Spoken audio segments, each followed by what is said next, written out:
Welcome back, everyone, to the Deep Dive. Glad to be back. Today, we're going deep on letters of intent for computer equipment. Oh, yeah. We'll be taking a look at this piece from Legitt AI's website. All right. So, picture this. You're about to buy a whole bunch of computer equipment for, I don't know, your business. Okay. And you want to make sure everything's set before you sign the big contract. Mm-hmm.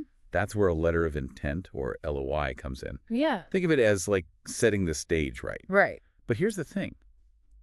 Some parts of it are actually already legally binding. Interesting. So let's start with the basics. What is a letter of intent?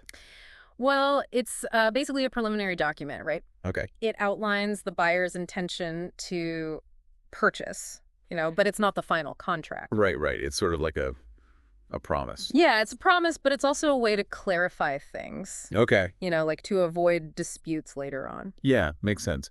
So when we're talking about an LOI for computer equipment, Yeah. what kind of things might be included in there? Well, you definitely want to specify the equipment, right? Like what exactly is the buyer getting? Yeah. Processing power, memory, specific models, all those details. Okay, so we're getting super specific here. Absolutely. And you'd also want to talk about the pricing. Right. The total cost, any discounts, payment schedules, all that good stuff. Makes sense. Get that sorted out early. Exactly. And then there are timelines. Okay. When will the equipment be delivered? Yeah. When will it be installed? Mm-hmm. Is there any training or support involved? Stuff like that. Yeah. Keep everything on schedule. Exactly. And finally, you'd want to clarify the payment conditions. Okay. Like how and when will the money change hands? That sort of thing. So it's like setting the rules of the game. Yeah, pretty much. It protects both sides, Right. Now, you mentioned earlier that some parts of an LOI are legally binding. Oh, yeah. That's important.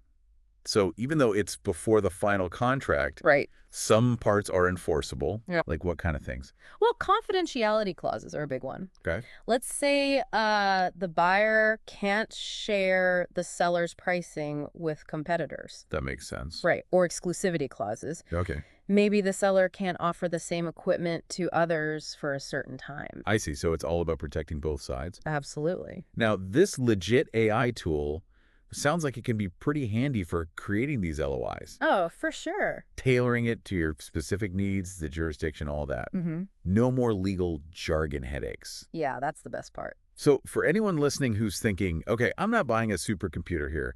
Do I really need an LOI for like a couple of laptops?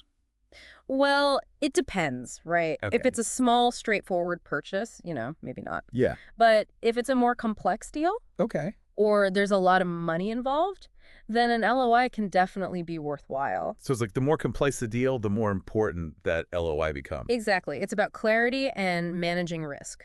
Makes sense. It's like planning a road trip, right? Sure, yeah. If you're just going around the block, you don't need a map. Right. But if you're going cross-country, you better have a plan. For sure. And an LOI is like that roadmap for your equipment purchase. I like that analogy. Makes it smooth, Absolutely. So for anyone out there getting ready to make a big computer equipment purchase, Mm-hmm. remember, the LOI is your friend. Couldn't agree more. It's not just paperwork. No. It's about setting clear expectations, Mm-hmm. mitigating risk, Yeah. and ultimately, getting a win-win for both the buyer and the seller. It's about the human side of the deal. Okay. The communication, the trust, making sure everyone's on the same page. Yeah, building that relationship. Exactly.